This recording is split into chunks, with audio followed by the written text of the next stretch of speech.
মুনাওয়ারা। চতুর্থ নম্বরের বৈশিষ্ট্য, মদিনা মুনাওয়ারাকে নবীজি সাল্লাল্লাহু আলাইহি ওয়াসাল্লাম বলেছেন মহামারী থেকে নিরাপদ নগরী। মদিনা মুনাওয়ারার আরেকটা বৈশিষ্ট্য হইল কিয়ামত পর্যন্ত মদিনাতে কোনো মহামারী প্রবেশ করবে না। যেমন হাদিসের মধ্যে নবীজি সাল্লাল্লাহু আলাইহি ওয়াসাল্লাম বলেন, ক্বালা রাসূলুল্লাহি সাল্লাল্লাহু আলাইহি ওয়াসাল্লাম আলা আনকাবিল মদিনাতি মালাইকা লা ইয়াদখুলুহা তাউন ওয়ালাদ দাজ্জাল।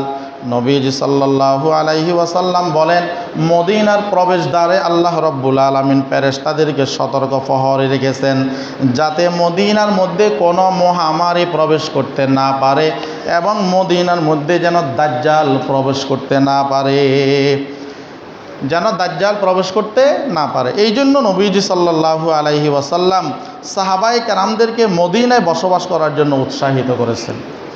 এবং নবীজি সাল্লাল্লাহু আলাইহি ওয়াসাল্লাম বলেন, যারা মদিনার মধ্যে বসবাস করবে, মদিনার মধ্যে মৃত্যুবরণ করবে, আমি তাদেরকে ওয়াদা দিলাম, আমি এদের জন্য কাল কিয়ামতের ময়দানে আমি এদের জন্য আল্লাহর দরবারে কী করব? সুপারিশ করব।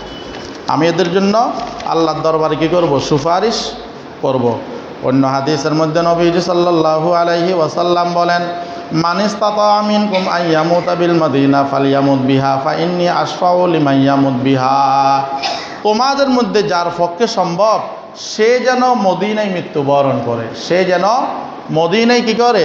মৃত্যুবরণ করে। কেননা যারা মদিনায় মৃত্যুবরণ করবে আমি তাদের জন্য সুপারিশ করব। যারা মদিনায় মৃত্যুবরণ করবে আমি তাদের জন্য কী করব? সুপারিশ করব। এই জন্য আমাদের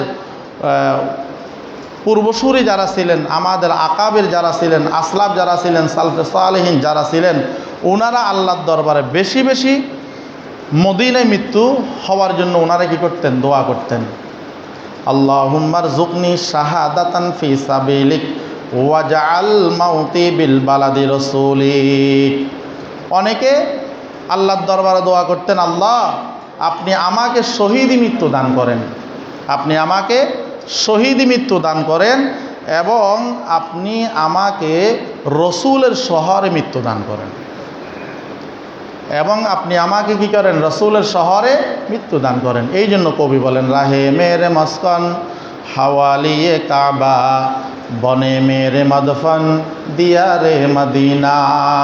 আমার বসবাসটা যেন কাবার পাশে হয় আর আমার দাফনটা যেন মদিনায় হয়, আমার দাফনটা যেন মদিনায় হয়। দেখেন ইমাম মালিক রহমতুল্লাহি আলাইহির মনের আকাঙ্ক্ষা, উনি মদিনায় মৃত্যুবরণ করবেন, মদিনায় দাফন হবেন। এই জন্য ওনার জীবনের মধ্যে পাওয়া যায় উনি জীবনে কখনো নফল হজ করেন নাই। উনি চিন্তা করতেন, আমি যদি হজ করার জন্য মক্কাতে যাই, ওইখানে যদি আমার মৃত্যু হয় তো আমাকে তো আর মদিনায় নিয়ে আসবে না, আমাকে তো আর মদিনায় নিয়ে আসবেন। পাওয়া যায় উনি জীবনে কখনো নফল হজ করেন নাই।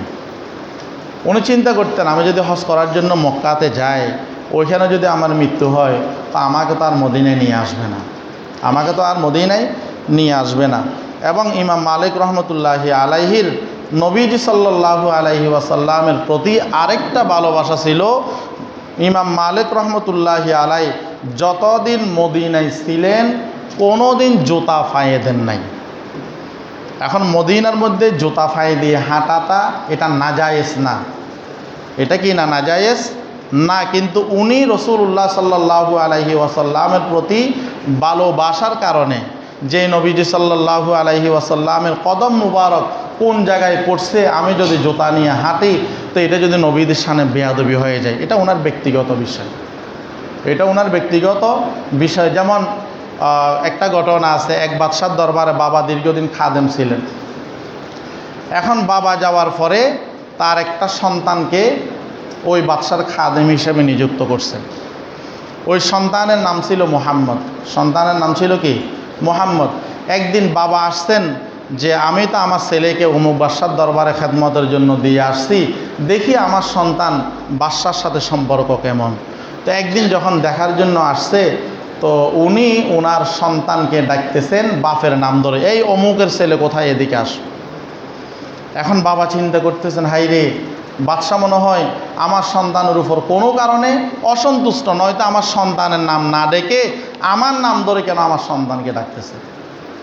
উনি বাদশার কাছে গিয়ে বাদশার কাছে ক্ষমা চাইলেন যে বাদশাহ, আমার সন্তান মনে হয় আপনার সাথে কোনো বেয়াদবি করে ফেলছে, আমি আপনার কাছে মাপ চাই।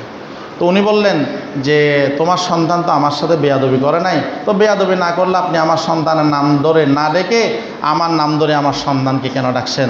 তো ওই বাদশাহ সাহেব বলেন যে আমি জীবনে কখনো অজু ব্যতীত মুহাম্মদুর রাসূলুল্লাহ সাল্লাল্লাহু আলাইহি ওয়াসাল্লামের নাম মুখে নিয়ে নেই।